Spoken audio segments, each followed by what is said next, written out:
แต่ละมื้อแต่ละเดย์ของลีดพี่น้องยามตื่นมาว้าย จอมยุ่ง จอมยุ่งจอมสอ แล้วก็เบิ้งเฮาเอาใส่ในใด จุ่มลงไปเลยอลิสเอ้ย เดี๋ยวไปนะปู่ พี่หันมาเบิ่งกล้องไปเร็วสบายดีเร็วแอะ ไปรูม มันบ่แม่นแป้งสีฟันได้นั่นมันก็สีเขียวก็อยากสีเขียว เกมมาดึงออกเส้นออก มันแก้เป็นเฉยนั่น ไม่ไงจะออกงานนี่ไม่ไงจะออกงาน ออกงานใส่ มันดอกมันดิ อ๋อฝากไป ตอนเช้านี้ งานต่อไป บ่ได้เบิ่งเลยครับบ่ได้ กูเบิ่งกัน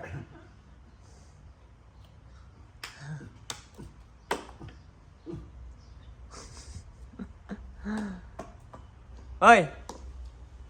แอะนัดเฮ้ยมาแห้งเว้าแห้งนี่แหละพี่น้องดื้อ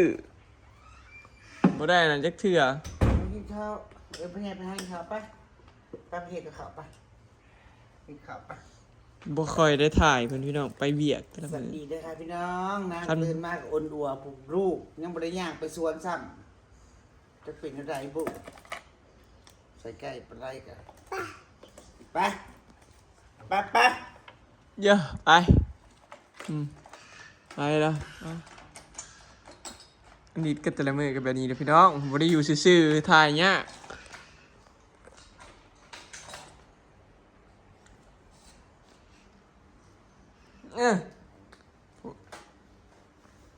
ปะไปหาเล่นไปลูกไปเบิ่งเขานี่แล้วแหละเบิ่งเขาเลยก็อยากเห็นคือเขาบัดนี้ มันก็มาบีบไปในเบิ้ง เขาแต่งหน้าก็อยากแต่งหน้านำ มนคณะมาเยี่ยมยุ่นมนเอามาย่างเดียวมนย่างเดียว บ่ได้ยอมหนี้ออกแต่โต๊ะแป้งแล้วเนาะ บ่แม่นเป็ดที่พันเด้อลูกอันนี้มันเงียบปากมาเบิ้งฮะบ่แม่นเป็ดที่พันนี่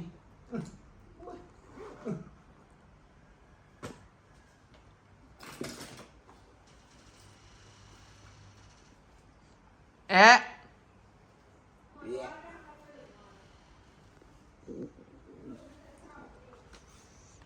ปะ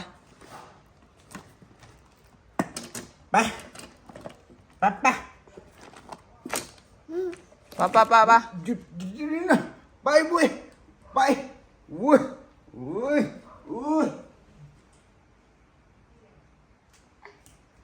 เนี่ยได้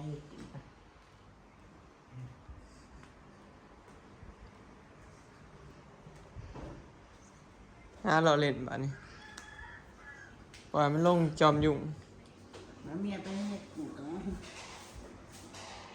เอามานี่ ไป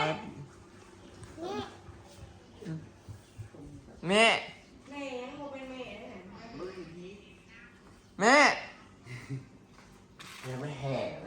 ใส่ ไปหาแม่ไปหูเอิดไปแม่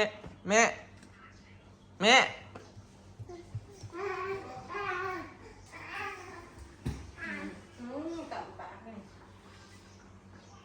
แม่ฟันลูกจกเทียงนี่เจ้ายี่ลงใส่กระปุ่นเลย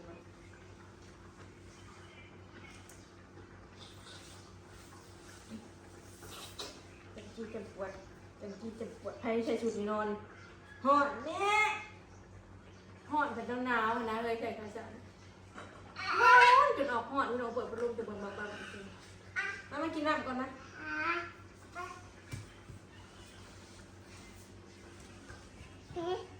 เนี่ย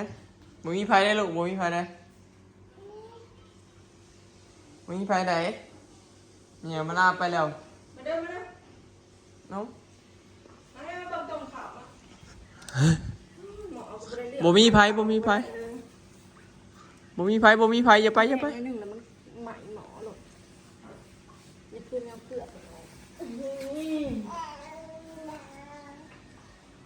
เจ็บขาในบ้าน ห้องแม่ก็สบายดีเด้อพี่น้อง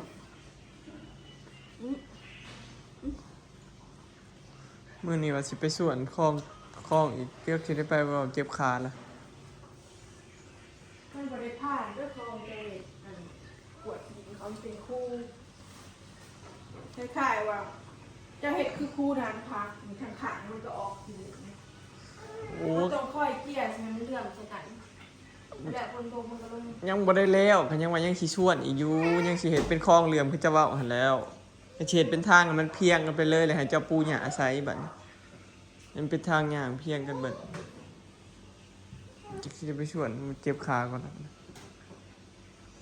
ก็สิได้ปูแล้วมันง่ายพี่น้องไปสิชวนดินทมบัด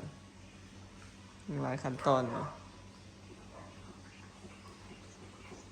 เอ้า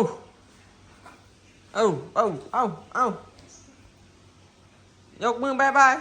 ไม่เอามาเบิ่งลิศมีใหญ่มาลาเต้นอะไรหันมาเบิ่งดูลิศมีใหญ่มาลาเต้นอะไรเต้นคือมีใหญ่มาลาสอนเราดูสอนเราเต้นดูไปแล้วเต้นคือมีใหญ่มาลาดูมีใหญ่มาลาเต้นอะไรเต้นให้เบิ่งหน่อยเต้นอะไรมีใหญ่มาลาเต้นอะไรมาลาเต้นอะไรมาลาเต้นอะไรฮะเนี่ยสิเนี่ยเอาแล้วเต้นมึงเต้นมึงมีใหญ่มาลาเต้นอะไร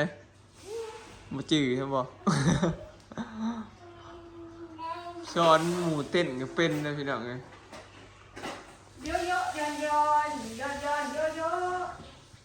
วายหากกินข้าวแล้วมาหน่อย ถือไปไทยเราต้องไป เมื่อนี้เปลี่ยนคนป้อนข้าว โอ้รถมาแล้วบ่ มีไงไปเกลือหมู โอ้อย่าแหด แล้วจักหน่อยยังกินไปช่วยหนาให้แต่ละมือแต่ละเดย์ก็ประมาณนี้พี่น้อง เห็นไหม ทุจ้าอะไรลืมแล้วทุจ้าทุจ้าสองมือทุจ้าเห็นแล้วเก่งมากตัวมือเก่งมากเลยอลิศเก่งมากเลยตัวมือเร็วตัวมือชมเชย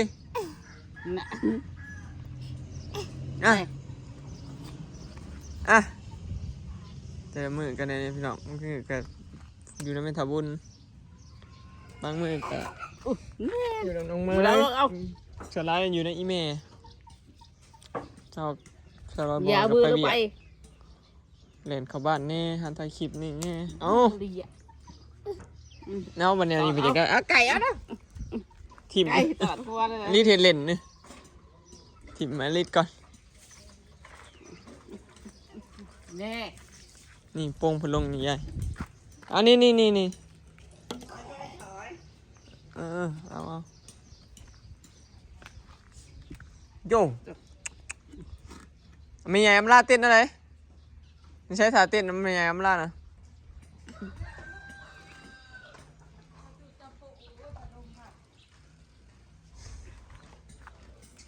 โต๊ะ มื้อนี้รู้สึกว่า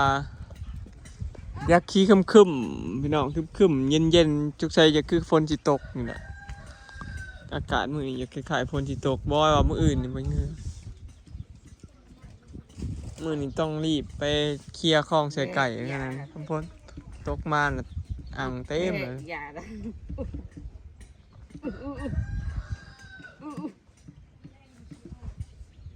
หัวชาโกเดะ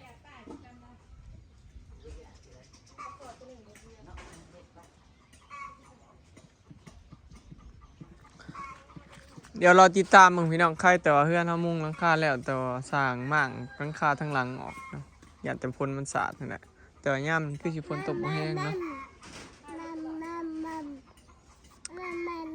แม่ยังกินแล้วแม่ยัง เฮติน้อยหนึ่งก็ได้เมื่อแม่รอด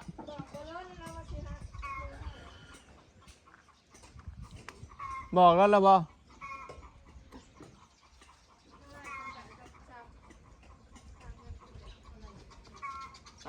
มัดทองปะ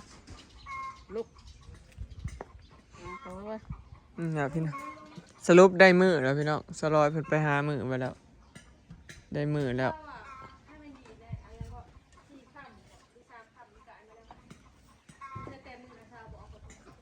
อ๋อเลยอันนี้ได้ซะ ลูก มือได้มือดีเลยพี่น้องอันนี้5 คำจักคำเฮ้ย ต้องนั่นพี่เมยบ่ 9 คำกับ11 คำบ่นี่ แง่ดี แล้วมือดีนะ9 คำกับ11 คำพี่น้องที่ย่อเสาเฮือนเนาะที่เคิงเสาเฮือนที่ย่อเสาเฮือนสรุปได้มือมัน5 คำเนาะประมาณวันที่25พี่น้องสิได้ย่อเคิงเฮือนย่อเสาเฮือนเนาะพอเสาก็สั่งได้แล้วเรียบร้อยแล้วมือดีเรียบร้อยแล้วเอ้า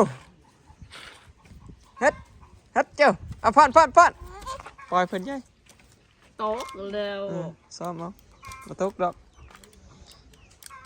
ได้มือดี2 มือพี่น้อง11 คำกับ5 คำเนาะบอกพอเท่าเดินเรียบร้อยเดี๋ยวเราสิเคิงยังนั่นนี่เตรียมไว้ฮอดมือเนี่ยก็ย่อเลยย่อเสาเฮือนเนาะเสา12 ต้นพี่น้องเฮือนนั้นที่บ่ให้เสียดอยู่ในนาเนาะเสา12 ต้น